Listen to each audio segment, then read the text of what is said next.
They called her the quiet one. In a town that loved loud declarations, her silence was a kind of insult. People assumed silence meant nothing, that if you don't shout, you don't matter.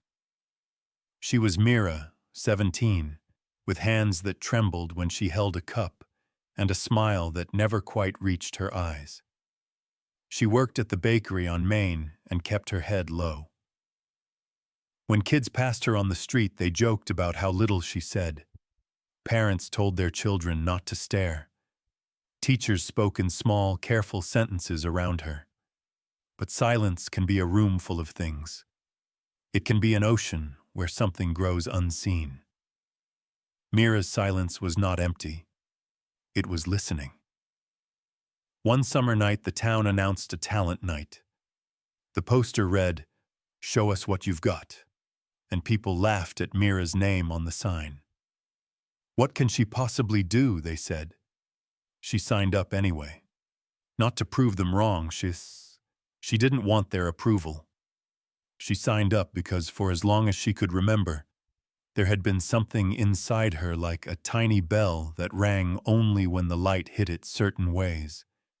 A sound that wasn't yet brave enough to meet the world. For weeks, she practiced in secret. Not with someone watching, not in the schoolyard, but inside the attic of her grandmother's house where the floorboards creaked in the right places and the moonlight made notes look like silver. She practiced the way someone prepares a gift, carefully, with reverence. Only the neighbor's cat knew. The night of the talent show arrived. The auditorium filled. People settled with their popcorn and their small, satisfied smiles. They expected the usual: dance troupes, guitarists, a magic trick or two. When Mira walked on stage in a plain dress, the room almost sighed. It was the sort of laugh that is kind and mean at once. She did not speak. She did not strike a pose. She stood like a statue for a long counted breath, while the hush thinned into curiosity. Then, slowly, she closed her eyes and opened her mouth. What came out was not a song anyone expected. It started low, like a whisper of wind under a door. But the tone was precise, the kind that says a map of the whole life lies behind these notes. In 3 lines, the auditorium stopped breathing. In 5 lines, the phones were forgotten at people's knees. By the time she hit the chorus, grown men had tears in corners of their eyes they would not later explain. The laughers sat rigid. Petty things, jibes they had practiced, slipped from their lips and died. The song told a story, not with words, but with the small human things the town had ignored. A mother's hands bruised from night shifts, the boy who never learned to read, the neighbor who mended shoes because he could not afford a doctor. Mira's voice threaded them together and made them sacred. When she finished, there was a silence that was not the old kind. It was a holding, like the moment between inhaling and being changed.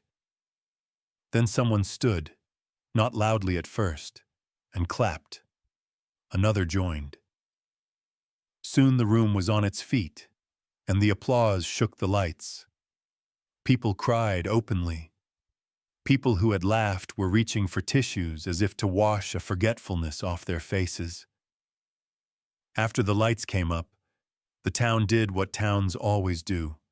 It told stories to itself so it could sleep. But this time the stories were different. They were about a quiet girl who had kept a voice not to be loud, but to be true. They were about listening and what it costs to stop listening to our own silence. Mira walked home under a sky that had not changed, but did not look the same.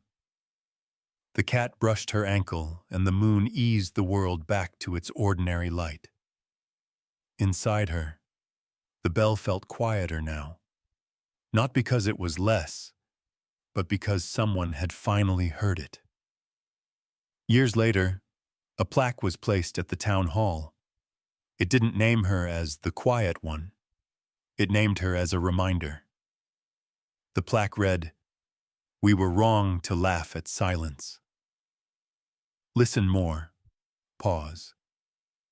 Sometimes people ask me, what is the point of silence if not to be filled? The answer I give is this.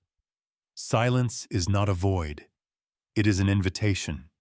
Light it with courage. Speak into it with truth. And if you must shout, make sure what you say is worth listening to. Like and follow for more stories that make you feel and make you think.